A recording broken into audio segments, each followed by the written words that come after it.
اس پارے میں دو حصے ہیں، سورہ توبہ کا بقیہ حصہ اور سورہ یونس کا مکمل۔ سورہ توبہ کے بقیہ حصے میں 3 باتیں بیان ہوئی ہیں۔ نمبر 1 منافقین کی مذمت، نمبر 2 مومنین کی 9 صفات، نمبر 3 غزوہ تبوک میں شرکت نہ کرنے والے 3 مخلص صحابہ۔ پہلی بات منافقین کی مذمت۔ منافقین نے مسلمانوں کو نقصان پہنچانے اور ان میں تفرقہ ڈالنے کے لیے ایک مسجد تعمیر کی جسے مسجد زرار کہا گیا۔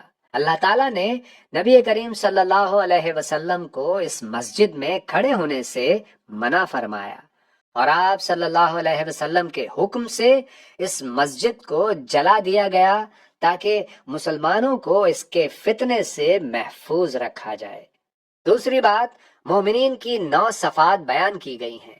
توبہ کرنے والے، عبادت کرنے والے، اللہ کی حمد کرنے والے، روزہ رکھنے والے، رکوع کرنے والے، سجدہ کرنے والے، نیکی کا حکم دینے والے، برائی سے روکنے والے، اللہ کی حدود کی حفاظت کرنے والے۔ تیسری بات غزوہ تبوک میں شریک نہ ہونے والے 3 مخلص صحابہ، حضرت کعب بن مالک رضی اللہ عنہ، حضرت ہلال بن امیہ رضی اللہ عنہ، حضرت مرارہ بن ربیع رضی اللہ عنہ۔ ان تینوں حضرات سے 50 دن تک معاشرتی بائیکاٹ کیا گیا، پھر اللہ تعالیٰ نے ان کی سچی توبہ قبول فرمائی اور اس کی خوشخبری وحی کے ذریعے نازل کی گئی۔ سورہ یونس کی آیت نمبر 1 میں بیان کیا گیا ہے کہ قرآن کریم ایک عظیم حکمت والی کتاب ہے اور انسانیت کے لیے ہدایت کا سر چشمہ ہے۔ دوسرا موضوع قیامت۔ سورہ یونس کی آیت نمبر 4 سے 11 میں بیان کیا گیا ہے کہ روز قیامت تمام انسانوں کو 2 بار زندہ کر کے اللہ کے حضور جمع کیا جائے گا، لیکن کفار کو اس حقیقت پر یقین نہیں۔ تیسرا موضوع توحید۔ سورہ یونس کی آیت نمبر 31 میں اللہ تعالیٰ انسانوں کو غور و فکر کی دعوت دیتے ہوئے فرماتا ہے کہ آسمان و زمین میں رزق دینے والا، زندگی اور موت کا مالک صرف اور صرف اللہ تعالیٰ ہے۔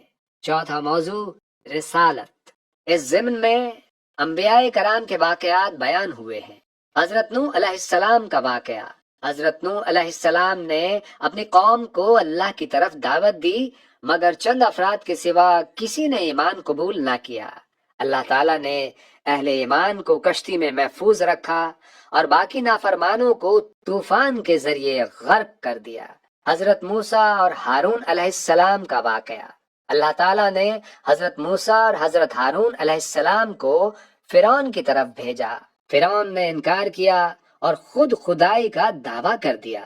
اس نے حضرت موسیٰ علیہ السلام کو جادوگر کہا اور اپنے جادوگروں کو مقابلے کے لیے بلایا، مگر جادوگر حق کو پہچان کر ایمان لے آئے۔ بعد میں اللہ تعالیٰ کے حکم سے بنی اسرائیل کے لیے سمندر میں راستہ بنایا گیا، جبکہ فرعون اور اس کے ساتھی سمندر میں غرق ہو گئے۔